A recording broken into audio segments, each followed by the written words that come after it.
देवत्व समाज युद्ध पर वापस श्रील प्रभुपाद युद्ध और मृत्यु पर बोलते हैं गॉडहेड पर वापस जनवरी फरवरी 1981 युद्ध और मृत्यु पर उनकी दिव्य कृपा एसी भक्तिवेदांत स्वामी प्रभुपाद और उनके कुछ शिष्यों के बीच निम्नलिखित बातचीत लगभग 8 साल पहले सैन फ्रांसिस्को में सुबह की सैर पर हुई थी। पहला शिष्य श्रील प्रभुपाद, हाल ही में यहाँ एक छात्र ने आत्महत्या कर ली। यह पूरे देश में हो रहा है। श्रील प्रभुपाद, कुछ सार्वजनिक रूप से आत्महत्या कर रहे हैं और अन्य चुपचाप आत्महत्या कर रहे हैं। यदि इंद्रिय तृप्ति के लिए मानव जीवन व्यर्थ जाता है तो वह आत्महत्या है। लोगों के पास ज्ञानोदय का अवसर है, फिर भी वे कुत्तों और बिल्लियों की तरह जीते हैं। यह आत्महत्या है। दूसरा शिष्य, 1 महीने पहले अखबारों में एक बड़ी कहानी छपी थी कि कैसे एक छात्र ने कांग्रेस के पुस्तकालय के अभिलेखागार को देखा और एक परमाणु बम बनाने के लिए पर्याप्त जानकारी संकलित की। उन्होंने निष्कर्ष निकाला कि सैद्धांतिक रूप से जो कोई भी सार्वजनिक स्रोतों से पर्याप्त जानकारी एकत्र करना चाहता था और परमाणु बम बना सकता था। श्री प्रभुपाद, यह भी आत्महत्या है। परमाणु बम बनाने वाला यह सोच रहा है कि वह परमाणु बम बनाकर अपने जीवन में सफल हो गया है, लेकिन वह नहीं जानता कि मौत से खुद को कैसे बचाया जाए। उसने जो कुछ भी किया है वह उसे मृत्यु से नहीं बचा सकता। तो उसके वैज्ञानिक ज्ञान का क्या उपयोग है? कुत्ता मरने वाला है और वह भी मरने वाला है, तो अंतर कहाँ है? पहला शिष्य, संयोग से परमाणु बम बनाने में वैज्ञानिकों का मूल उद्देश्य मृत्यु को रोकना था, द्वितीय विश्व युद्ध को जल्द से जल्द समाप्त करना था। श्री प्रभुपाद, वे मृत्यु को कैसे रोक सकते हैं? कि वे नहीं जानते कि मृत्यु को कैसे रोका जाए। वे इसे तेज कर सकते हैं, बस। यहाँ वास्तविक समस्याएं हैं: जन्म मृत्यु, जरा व्याधि, जन्म मृत्यु, बुढ़ापा और रोग। कौन सा वैज्ञानिक इन समस्याओं का समाधान कर सकता है? ये वास्तव में भयावह समस्याएं हैं, लेकिन रसायनज्ञ या मनोवैज्ञानिक कहाँ हैं जो उन्हें हल कर सकते हैं? पहला शिष्य, आजकल सिद्धांत यह है कि चूंकि रूस के पास इतने परमाणु हथियार हैं और संयुक्त राज्य अमेरिका के पास इतने सारे हैं, वे दोनों उनका उपयोग करने से डरते हैं। श्री प्रभुपाद, नहीं, उन्हें उनका उपयोग करना चाहिए। वह प्रकृति की व्यवस्था है। यह ज्योतिष नहीं है, यह एक स्वाभाविक निष्कर्ष है। इसमें तो कोई शक ही नहीं है। पहला शिष्य, एकमात्र कठिनाई यह है कि यदि वे परमाणु हथियारों का उपयोग करते हैं तो पूर्ण विनाश होगा। इसलिए हर कोई इनके इस्तेमाल से डरता है। श्री प्रभुपाद, अच्छा, कुल या आंशिक, जिसे हम देखेंगे। लेकिन हथियारों का इस्तेमाल करना चाहिए। यदि नेता युद्ध से बचना चाहते हैं तो उन्हें 3 बातों को समझना चाहिए। ईश्वर हर चीज का मालिक है, वह सभी कार्यों का भोक्ता है और वह सभी का मित्र है। लेकिन नेता बिल्कुल विपरीत तरीके से कार्य करते हैं, यह सोचकर मैं मालिक हूँ, मैं भोक्ता हूँ और मैं सभी का मित्र हूँ क्योंकि मैं भगवान हूँ। यह राक्षसी है। निक्सन को सभी का मित्र होने का नाटक करके राष्ट्रपति चुना गया, लेकिन बाद में वह शत्रु साबित हुए। कृष्ण को छोड़कर कोई भी सभी का मित्र नहीं हो सकता।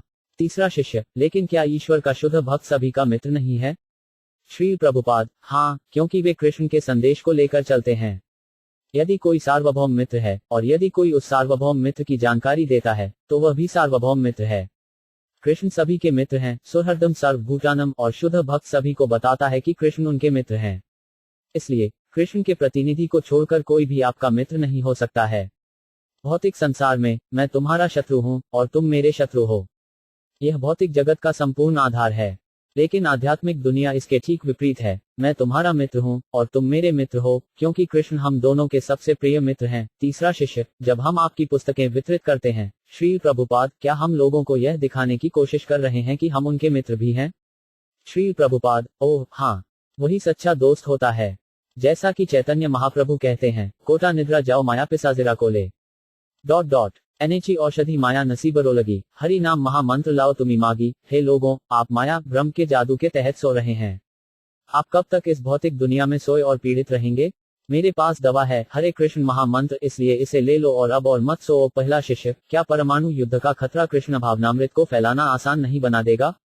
श्री प्रभुपाद, खतरा पहले से ही है, लेकिन लोग इतने मूर्ख हैं कि वे खतरे से डरते नहीं हैं। निश्चित रूप से मौत का खतरा पहले से ही है, हर कोई मर जाएगा। यही असली समस्या है, लेकिन इसकी परवाह किसे है? लोग इस समस्या से इसलिए बच रहे हैं क्योंकि वे कोई उपाय नहीं कर सकते। चौथा शिष्य, श्री प्रभुपाद, हम आपसे और आपकी पुस्तकों से लगातार सुनते हैं कि हम मरेंगे और हमें इसका सामना करना सीखना चाहिए। लेकिन फिर भी आपके शिष्यों के रूप में भी हम इतने आश्वस्त नहीं हैं। हम एक ऐसी संस्कृति में पले बढ़े हैं जो मौत को छुपाती है। विशेष रूप से यहाँ अमेरिका में हम शायद ही कभी मौत देखते हैं। श्री प्रभुपाद, आपको लगता है कि आप नहीं मरेंगे? चौथा शिष्य, मैं जानता हूं कि मैं करूंगा, लेकिन हम इसे साकार करने के मंच पर कैसे आ सकते हैं? श्री प्रभुपाद, हर कोई मर रहा है। तुम्हारी माँ मर रही है, तुम्हारे पिता मर रहे हैं, तुम्हारे दोस्त मर रहे हैं, और फिर भी तुम नहीं समझ सकते? फिर तुम्हें समझाना कैसे संभव होगा? हर दिन, हर पल कितने आदमी और जानवर मरते हैं। मृत्यु अवश्यंभावी है, लेकिन फिर भी आप सोच रहे हैं, मैं नहीं मरूंगा, और यही हमारी असली समस्या है। कोई मरना नहीं चाहता, लेकिन सब मर रहे हैं। इस समस्या का समाधान धूर्त वैज्ञानिक नहीं कर सकते। कभी कभी हम प्रशांत महासागर में एक कुत्ते को तैरते हुए देखते हैं और सोचते हैं, ओह, मुझे कुत्ते की पूंछ पकड़ने दो और मैं समुद्र पार कर जाऊंगा। इसी तरह, जो तथाकथित वैज्ञानिक और दार्शनिक सोच रहे हैं कि जन्म, मृत्यु, बुढ़ापे और बीमारी की समस्याओं का समाधान करेंगे, ठीक वैसे ही जैसे कुत्ते की पूंछ पकड़कर प्रशांत महासागर को पार करने की कोशिश कर रहे हैं। वैज्ञानिक कुत्तों की तरह हैं, और उनकी पूंछ पकड़ना निराशाजनक है। पहला शिष्य, तो दर्शन के माध्यम से मृत्यु की वास्तविकता के प्रति आश्वस्त हो जाना चाहिए। श्री प्रभुपाद, वर्तमान समय में दर्शन का अर्थ है मानसिक मनगढ़ंत कहानी, लेकिन वास्तविक दर्शन का अर्थ है वास्तविकता का पता लगाना। यही तत्व ज्ञान है। नहीं, मैं ऐसा सोचता हूँ, वह ऐसा सोचता है, वह ऐसा सोचता है, यह मानसिक मनगढ़ंत कहानी है। वास्तविक दर्शन वह है जो कृष्ण भगवत गीता में कहते हैं, जन्म मृत्यु जरा व्याधि दुहक दोस्नु दर्शनम। हमेशा याद रखें कि मृत्यु है, कि जन्म है, कि बुढ़ापा और बीमारी है, और अपने आप को बचाने की कोशिश करो। ये कृष्ण भावनाभावित होकर यह तत्व ज्ञान है।